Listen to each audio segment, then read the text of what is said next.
আসসালামু আলাইকুম, কেমন আছেন সবাই? ভালোবেসে বিয়ে করলে বেশি দিন টিকে না, সুখী হওয়া যায় না। আসলে কি তাই? সে আমাকে বললেই পারতো আজকে সে বাড়িতে আসবে। চারিদিকে খারাপ পরিস্থিতির ভিতরে একে তো রাতে ঘুম হয় না, তার ভিতরে সকালে ঘুম থেকে উঠতে দেরি হয়ে যায়। আমি তো প্রায় 2 দিনের মতো গাড়িতে মধ্যে বলতে গেলে ছিল না খেয়ে। আমাদের এখানে বন্যা নেই, পানি নেই, তাতে কি হয়েছে? আমরা কিন্তু কেউ ভালো নেই। যাই হোক, এখন বাসায় যা আছে তাই রান্না করব। আমি সকালে ঘুম থেকে উঠে বাজারে গিয়েছিলাম, বাজারে গিয়ে মিষ্টি কুমড়া আনছি। কিছু চিংড়ি মাছ ছিল, ওই চিংড়ি মাছগুলো সকালে ভিজিয়ে আমি বাজারে গিয়েছিলাম। বাজারে গিয়ে ওইরকম ভালো কিছু পাইনি, তারপর যা পাইছি তাই আনছি। আর আমি মাছ মাংস এগুলা ভালো করে কিনতে পারি না, বাসায় ওইরকম কিছু ছিল না যেহেতু রান্না করবো। তা কালকে গরুর মাংস ছিল, গরুর মাংস আছে, ওইটা আবার আপনাদের ভাইয়া খেতে পছন্দ করে না, এই জন্য ও যেন সবজি খেতে অনেকটা বেশি পছন্দ করে, এই জন্য কিছু সবজিও নিয়ে আসলাম। সবকিছু কাটাকাটি করার পরে আগে আমি ধুয়ে নিতেছি, ধুয়ে সবকিছু পরিষ্কার করে তারপর রান্না করতে আমার কাছে অনেক ভালো লাগে। আর বাসায় গ্যাস থাকে, মাঝে মাঝে গ্যাস থাকে না। আজকে সবকিছু রেডি করে ফেলছি, রেডি করার পরে দেখি গ্যাস চলে গেছে। রান্না করতে করতে একটু দেরি হয়ে যায়, যার কারণে আপনাদের ভাইয়া বলতেছে বাইরে গিয়ে খেয়ে আসার জন্য। তার কারণে ঠিক মতো বাসায় না আসতে পারাতে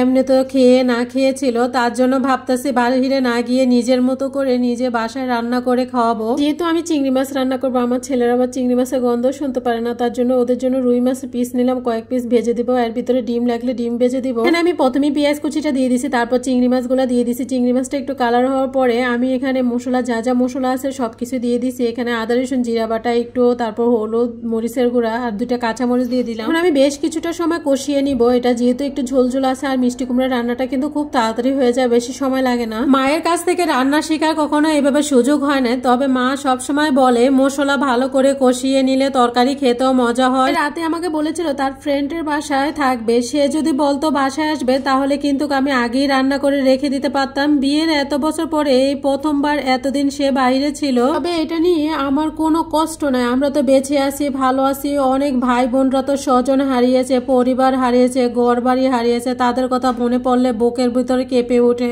আমি তো মাত্র 2 দিন শুকনা খাবার খেয়েছিল, অনেক মানুষ আছে 4-5 দিন ধরে খাবারই পাচ্ছে না। চারপাশের এই অবস্থা দেখে মনে হয় যেন বিপদ আমাদের পিছুই ছাড়ছে না। এদিক দিয়ে রান্নার ফাঁকে ফাঁকে অনেকগুলো হাঁড়ি পাতিল জমে গেছে, এগুলো সব পরিষ্কার করে ক্লিন করে নিলাম। তার ভিতরে দেখি মিষ্টি কুমড়াটা হয়ে গেছে, যেহেতু একটু ঝোল ঝোল ছিল তার জন্য উঠিয়ে নিলাম। আপনাদের বলতে ভুলিয়ে গেছি, আমি রান্না করার সময় আসলে কথা বলতেছিলাম, এই কারণে বলা হয় না। মিষ্টি কুমড়া মজা কিসে বলেন তো? মিষ্টি কুমড়া মজা হয়েছে না, আমি হয়েছে মিষ্টি। তো মিষ্টি কুমড়ার ভিতরে যদি মিষ্টি না হয়, যদি মিষ্টি না হয় তাহলে কিন্তু একটু চিনি দিতে পারেন, তাহলে কিন্তু টেস্টটা বেড়ে যায়। আর ইচ্ছে করলে নাও দিতে পারেন, কোনো সমস্যা নেই। আমাদের ভাইয়া আসার সাথে সাথে কিন্তু আমি চা বানিয়ে দিয়েছিলাম, যদিও পান্তা ভাত আলু ভাজি ছিল আমি দেইনি, যদিও অসুস্থ হয়ে যায়। আবার দেখবেন রোজা রাখলে ভাব বেশি সময় না খেয়ে থাকলে এরপরে যদি আপনি কি খাচ্ছেন একটু খেয়াল করে খেতে হয়, তা না হলে কিন্তু অনেক সময় অসুস্থ হয়ে যায়। আজকে কতদিন পরে জামাইয়ের সাথে এক টেবিলে বসে খাবার খাবার সত্যি ভালো লাগছে।